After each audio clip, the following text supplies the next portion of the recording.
രാഹുൽ ഗാന്ധി ഉന്നയിച്ച വോട്ടുകൊള്ള വിഷയത്തിൽ പ്രതിപക്ഷ എംപിമാർ തെരഞ്ഞെടുപ്പ് കമ്മീഷൻ ഓഫീസിലേക്ക് നടത്തിയ മാർച്ചിൽ സംഘർഷം.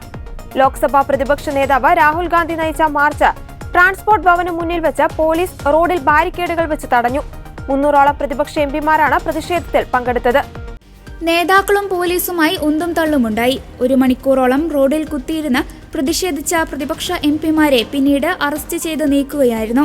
വനിതാ എംപിമാരടക്കമുള്ളവർ ബാരിക്കേഡിന് മുകളിലൂടെ കടക്കാൻ ശ്രമിച്ചു. അഖിലേഷ് യാദവ്, ഡീൻ കുര്യാക്കോസ് തുടങ്ങിയ എംപിമാർ ബാരിക്കേഡ് ചാടിക്കടക്കുകയും ചെയ്തു. എന്നാൽ രാഹുൽ ഉൾപ്പെടെയുള്ള ഉന്നത നേതാക്കൾ ബലപ്രയോഗത്തിന് മുതിരാതെ ബാരിക്കേഡിന് മറുവശത്ത് കുത്തിയിരുന്ന് പ്രതിഷേധിക്കുകയായിരുന്നു.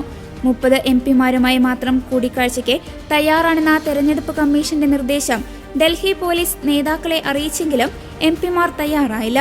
തുടർന്ന് രാഹുൽ ഗാന്ധിയും പ്രിയങ്ക ഗാന്ധിയും അടക്കമുള്ള നേതാക്കളെ അറസ്റ്റ് ചെയ്തു. ഇത് രാഷ്ട്രീയമല്ലെന്നും ഭരണഘടന സംരക്ഷിക്കാനും ഒരാൾക്ക് ഒരു വോട്ട് എന്ന ചട്ടം ഉറപ്പാക്കാനുമുള്ള പോരാട്ടമാണെന്നും അറസ്റ്റ് വരിച്ച ശേഷം രാഹുൽ ഗാന്ധി പ്രതികരിച്ചു. തെറ്റില്ലാത്ത, കൃത്രിമമല്ലാത്ത വോട്ടർ പട്ടിക രാജ്യത്തിന് വേണമെന്നും രാഹുൽ പറഞ്ഞു. പ്രതിഷേധത്തിനിടെ തൃണമൂൽ കോൺഗ്രസ് എംപിമാരായ മഹുവ മൊയ്ത്ര, മിതാലി ബാങ്ക് എന്നിവർ കുഴഞ്ഞു വീണു. പോലീസ് വാഹനത്തിനുള്ളിൽ കുഴഞ്ഞു വീണ മിതാലിക്ക് അടിയന്തര വൈദ്യസഹായം നൽകാനുള്ള നടപടി സ്വീകരിക്കാൻ പോലീസ് തയ്യാറായില്ലെന്ന് എംപിമാർ ആരോപിച്ചു. രാഹുൽ ഗാന്ധിയുടെ ഔദ്യോഗിക വാഹനത്തിലാണ് ഇവരെ ആശുപത്രിയിലേക്ക് മാറ്റിയത്.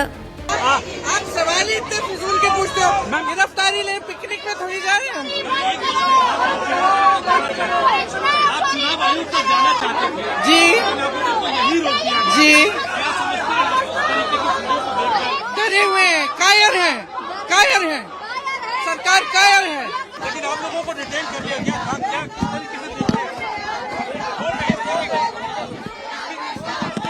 वो एक्चुअली बात नहीं कर सकते। रियलिटी ये है क्योंकि सच्चाई देश के सामने है और ये जो लड़ाई है ये राजनीतिक नहीं है, ये कॉन्स्टिट्यूशन की लड़ाई है। कॉन्स्टिट्यूशन को बचाने की लड़ाई है, 1 मैन 1 वोट की लड़ाई है। इसीलिए हमें साफ